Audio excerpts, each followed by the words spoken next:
Here in studio with me, aviation analyst Phyl Durdey with his take on this. So first of all, way over speed at that point in the flight.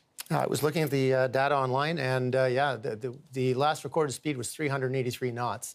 The aircraft should have been traveling, since it was below 10,000 feet, should have been traveling about 250. So there was a significant overspeed. Any idea why the pilot would have done that? Well, the records that I'm looking at right now are demonstrating a little bit of a fluctuation in altitude. Even though they were 6 minutes into the flight, but they only achieved the maximum altitude was 1,400 feet above the ground. So there was some significant issues. The pilot did call back to the tower and asked to return, but then unfortunately the aircraft crashed. We mentioned a moment ago about the strange sound that some witnesses said they heard. Any indication what that might have been? At this point in time, no way. Right. There's no way to know what happened. I mean, if the aircraft was traveling that fast, it would have been making a significant noise, but we don't know exactly what they heard. What about the debris field? That's something else you were looking at, and very, very wide, of course. Is that because of the speed? Yes, definitely. And you can see all the pictures that are showing. There's very small pieces of debris. There's no large pieces. There's no the tail or the wings or the engines intact, which would say that the aircraft pancaked, like landed very flat. This shows that the aircraft landed at a very high rate of speed and a very significant nose-down attitude.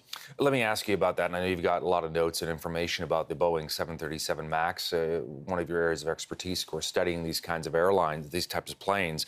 The fact that this was the second time in 6 months that this kind of plane was involved, what does that say to you, if anything? Well, every new aircraft has some growing pains, but with this, nothing's definitive yet. So we can't jump to conclusions and say, yes, the airplane's at fault, but it seems to speculation would lead us that way. So the 737 is a solid, rock solid performer. It's been around since the 60s, and they've just made upgrades to it, and the MAX is the latest generation of that airplane.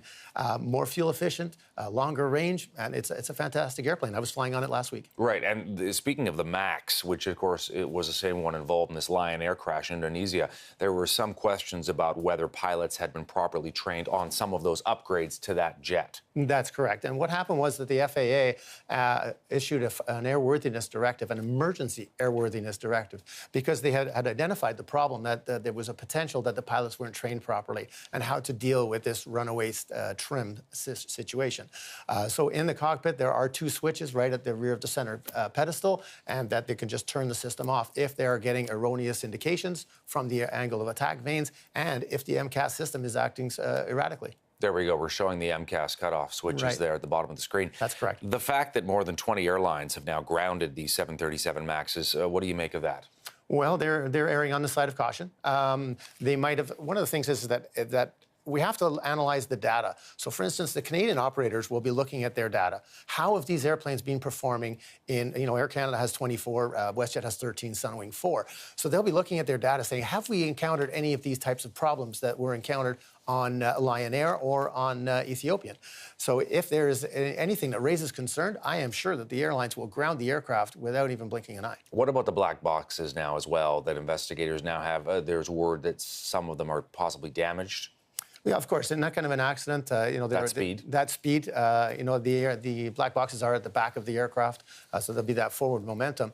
But the black boxes are designed to sustain 3,400 Gs for 6.2 milliseconds. Right. So that's 3,400 times its own weight against it, which is crushing. Very crushing.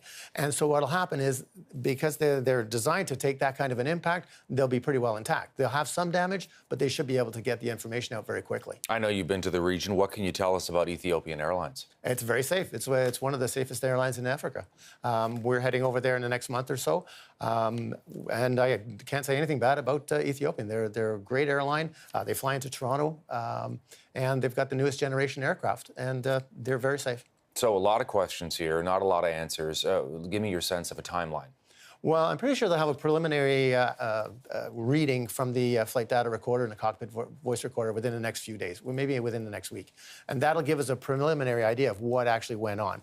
And then from there, they'll get into a deeper investigation and go even deeper and find out exactly what the final cause was for this accident. Phyl Durdey, aviation analyst here in studio with his take. Thank you for this, Phyl.